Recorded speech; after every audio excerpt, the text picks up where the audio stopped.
நான் நேற்று கூறிய கருத்துக்களில் நீதிமன்ற அவமதிப்பு என்பது எதுவுமே கிடையாது.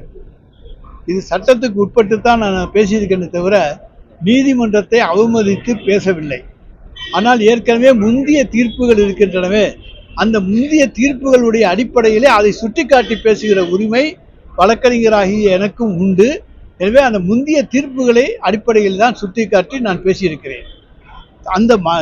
அந்த திருப்பரங்குன்றத்தினுடைய கல்தூணிலே தீபம் ஏற்றியதற்கான ஆதாரம் உண்டா என்று நாங்கள் கேட்கிறோம். ஒரு நீதிமன்றத்திலே ஒரு வழக்கு தொடர்பவர் தான் அந்த நிரூபிக்க வேண்டும். இதற்கு முன்னாலே அந்த தீபத்தூணிலே தீபம் ஏற்றியிருக்கிறார்கள், அந்த கல்தூணிலே என்று அவர்கள் நிரூபிக்க வேண்டியது அவர்களுடைய பொறுப்பு.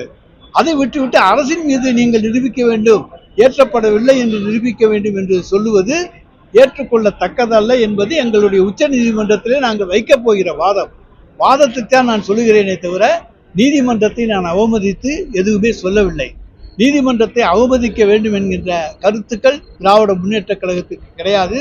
எவ்வளவு பாதிப்பு வந்தாலும் நாங்கள் நீதிமன்றத்தை அவமதிக்க மாட்டோம். அடுத்தாக இப்போது பேய் கதை சொல்லியிருக்காங்க. பேய் இருக்கா? பேய் இருக்காங்க நாட்டுல? பேய் இருக்கா?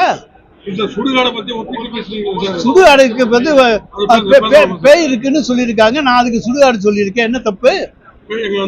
நீதிபதிகள் பேய்க்கதை, அரசு பேய்க்கதை சொல்லுகிறது என்று சொல்லுகின்ற பொழுது ஒரு அமைச்சர் சுடுகாட்டிலே தான் பிணம் எதிர்க்கப்பட வேண்டும், நடுரோட்டிலே எதிர்க்கப்படக்கூடாது என்று சொல்வதிலே என்ன தவறு இருக்கிறது சொல்லுங்க.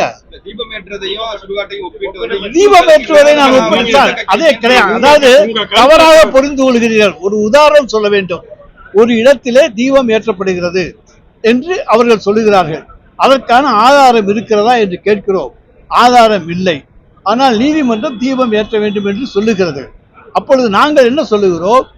உடனடியாக ஒருவர் வந்து நடுரோட்டிலே தான் நான் பிணத்தை எரிக்க வேண்டும் என்று சொன்னால் பிணத்தை எரிக்க சொல்லுவீர்களா? அது சுடுகாட்டிலே தானே எரிக்கப்பட வேண்டும். அதைத்தான் நான் சொல்லியிருக்கிறேனே தவிர நீதிமன்றத்தை அவமதித்து நான் எதுவுமே சொல்லவில்லை. அதுல நீதிமன்ற அவமதிப்பு 1% கூட கிடையாது.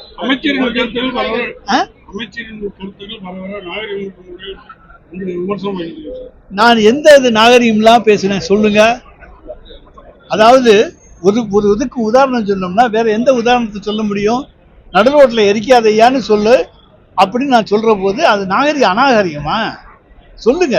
நான் என்ன அநாகரிகமாக பேசுகிறேன்? ஏதாச்சும் தவறா பேசியிருக்கேனா சொல்லுங்க.